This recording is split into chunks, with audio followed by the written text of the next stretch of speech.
বন্ধুরা, আজকের ভিডিওর বিষয়টি অত্যন্ত গুরুত্বপূর্ণ এবং অনুপ্রেরণামূলক। আমরা সবাই জানি, আল্লাহ তাআলা মানুষকে কখনো অকারণে কষ্ট দেন না। তার প্রতিটি কাজের মধ্যে রয়েছে গভীর জ্ঞান, রহস্য আর মমতা। আমরা মানুষ, তাই যখন জীবনে দুঃখ, কষ্ট বা বিপদ আসে, তখন মনে হয় হয়তো আল্লাহ আমাদের প্রতি অসন্তুষ্ট, হয়তো তিনি আমাদের ভালোবাসেন না। কিন্তু প্রকৃত সত্য হচ্ছে, আল্লাহ যখন কাউকে ভালোবাসেন, তখন তিনি সেই বান্দা বা বান্দিকে পরিশুদ্ধ করার জন্য, শক্তিশালী করার জন্য এবং ঈমানের পরীক্ষায় উত্তীর্ণ করার জন্য কিছু নির্দিষ্ট কষ্ট দিয়ে থাকেন। বিশেষ করে একজন নারী যাকে আল্লাহ সত্যিই ভালোবাসেন, তার জীবনে কিছু নির্দিষ্ট ধরনের কষ্ট আসবেই। এগুলো প্রথমে বোঝা কঠিন মনে হলেও আসলে এর ভেতরে লুকিয়ে আছে অফুরন্ত রহমত, অফুরন্ত শিক্ষা এবং দুনিয়া ও আখেরাতে মর্যাদার দরজা। আমরা যদি কোরআন ও হাদিসের আলোকে দেখি, তবে বুঝতে পারব, আল্লাহ বান্দাকে কখনো অকারণে দুঃখ দেন না। বরং যে কষ্ট তিনি দেন, সেটাই হয় তার প্রতি আল্লাহর ভালোবাসার প্রমাণ। হাদিসে এসেছে, রাসূলুল্লাহ সাল্লাল্লাহু আলাইহি ওয়াসাল্লাম বলেছেন, আল্লাহ যখন কাউকে ভালোবাসেন, তখন তাকে পরীক্ষা করেন।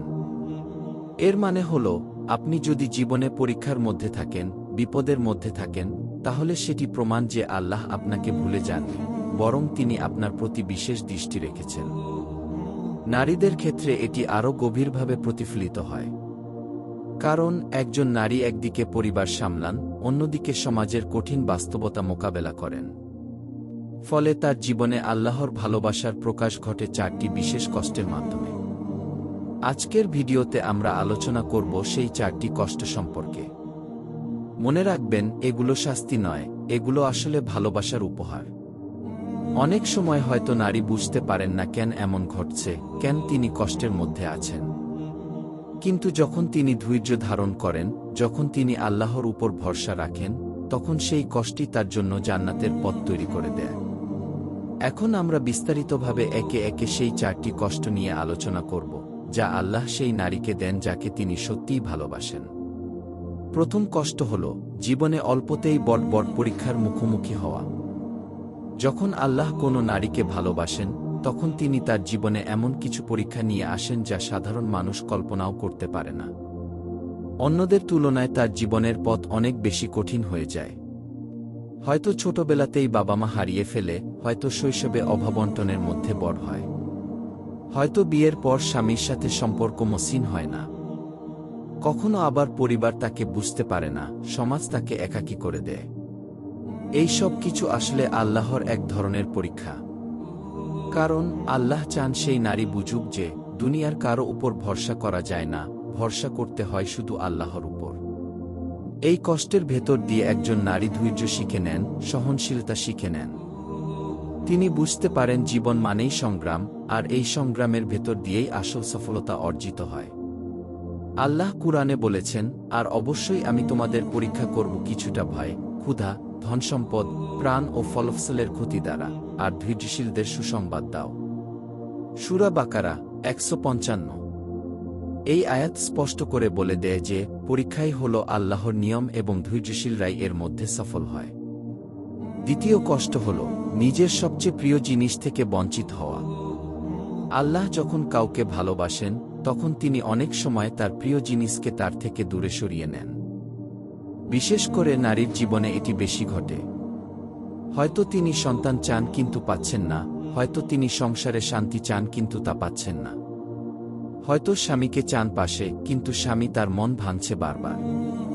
কখনো আবার প্রিয় মানুষকে হারাতে হয়, হয়তো বাবা মা বা ভাইবোন চলে যায় না ফেরার দেশে। এই কষ্ট এতটাই বড় যে নারী মনে করেন তার জীবন শেষ হয়ে গেছে। কিন্তু আসলে এই কষ্টই আল্লাহর ভালোবাসার একটি বিশেষ চিহ্ন। কারণ আল্লাহ চান নারী যেন তার প্রতি বেশি করে ফিরে আসে। যদি নারী সবকিছু পেয়ে যেত, তাহলে হয়তো আল্লাহকে ভুলে যেত। কিন্তু যখন তিনি প্রিয় জিনিস হারান, তখন তার অন্তর ভেঙে যায়। আর সেই ভাঙা অন্তর দিয়েই তিনি আল্লাহকে ডাকেন। রাসূলুল্লাহ সাল্লাল্লাহু আলাইহি ওয়াসাল্লাম বলেছেন, আল্লাহ ভাঙা হৃদয়ের দোয়া ফিরিয়ে দেন না। এর মানে হল, নারীর চোখের পানি, তার হাহাকার, তার নিঃশব্দ কান্না, এগুলো আল্লাহর কাছে অমূল্য। আল্লাহ নারীর কাছ থেকে কোনো প্রিয় জিনিস কেড়ে নেন, কিন্তু এর বিনিময়ে দেন আরও বড় কিছু। আল্লাহ কোরআনে বলেছেন, তোমরা হয়তো কোনো কিছু অপছন্দ করো অথচ সেটাই তোমাদের জন্য কল্যাণকর। আবার তোমরা হয়তো কোনো কিছু ভালোবাসো অথচ সেটাই তোমাদের জন্য অকল্যাণকর। আর আল্লাহ জানেন অথচ তোমরা জানো না। সূরা বাকারা 216। তৃতীয় কষ্ট হল মানুষের অবহেলা ও কটূক্তি সহ্য করা। আল্লাহ যখন কোনো নারীকে ভালোবাসেন তখন অনেক সময় তাকে মানুষের অবহেলার শিকার হতে দেন। হয়তো সে পরিবারের জন্য অনেক কিছুই করছে অথচ কেউ তা মূল্যায়ন করছে না। হয়তো সে স্বামী সন্তানকে সর্বোচ্চ ভালোবাসা দিয়ে যাচ্ছে কিন্তু তার প্রতিদান পাচ্ছে না।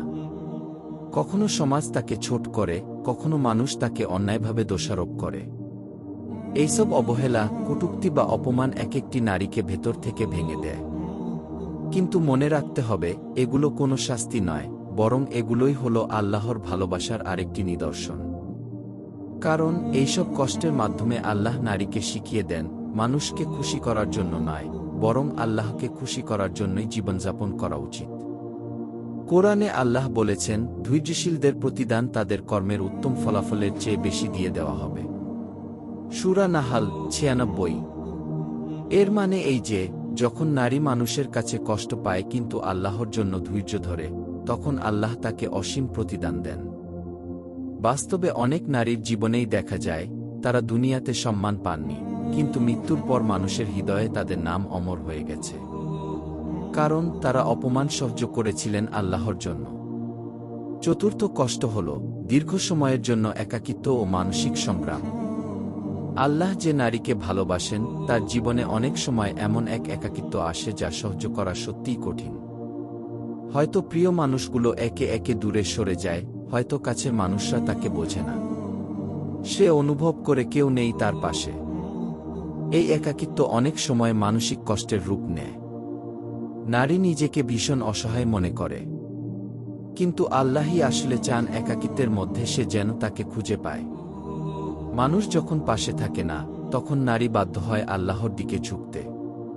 সে কান্না করে, নামাজে দীর্ঘ সময় কাটায়, দোয়া করে, আর তার অন্তর ধীরে ধীরে আল্লাহর সাথে মজবুত সম্পর্ক তৈরি করে। হাদিসে আছে, আল্লাহ বলেন, আমি আমার বান্দার ধারণার সাথে থাকি। একাকিত্বের কষ্ট তাকে শিখিয়ে দেয় যে আল্লাহ ছাড়া আর কেউ প্রকৃত সঙ্গী হতে পারে না। বন্ধুরা, এই 4টি কষ্টের কথা শুনে হয়তো মনে হচ্ছে জীবন তো ভরা শুধু দুঃখে। কিন্তু না, আল্লাহ যখন কাউকে ভালোবাসেন তখন তিনি তাকে এই কষ্টগুলো দেন তার মর্যাদা বাড়ানোর জন্য, তার অন্তরকে শক্তিশালী করার জন্য এবং সবচেয়ে বড় কথা, জান্নাতের জন্য প্রস্তুত করার জন্য। আমরা দুনিয়ার সুখশান্তি নিয়েই ব্যস্ত থাকি, অথচ ভুলে যাই এই দুনিয়া খুবই অস্থায়ী। আসল জীবন হলো আখিরাতের জীবন। তাই আজ যদি আপনার জীবনে এই কষ্টগুলোর কোনটি থাকে, তবে হতাশ হবেন না, বরং খুশি হন যে আল্লাহ আপনাকে ভুলে যাননি। মনে রাখবেন, দুনিয়ার প্রতিটি অশ্রু, প্রতিটি দীর্ঘশ্বাস এবং প্রতিটি ধৈর্যশীল মুহূর্ত আল্লাহর কাছে সংরক্ষিত আছে। কষ্টকে শাস্তি ভেবে নয়, বরং আল্লাহর ভালোবাসার নিদর্শন ভেবে গ্রহণ করুন। তাহলেই আপনি হবেন প্রকৃত বিজয়ী। দুনিয়াতেও শান্তি পাবেন আর আখিরাতেও পাবেন জান্নাতের সুখ।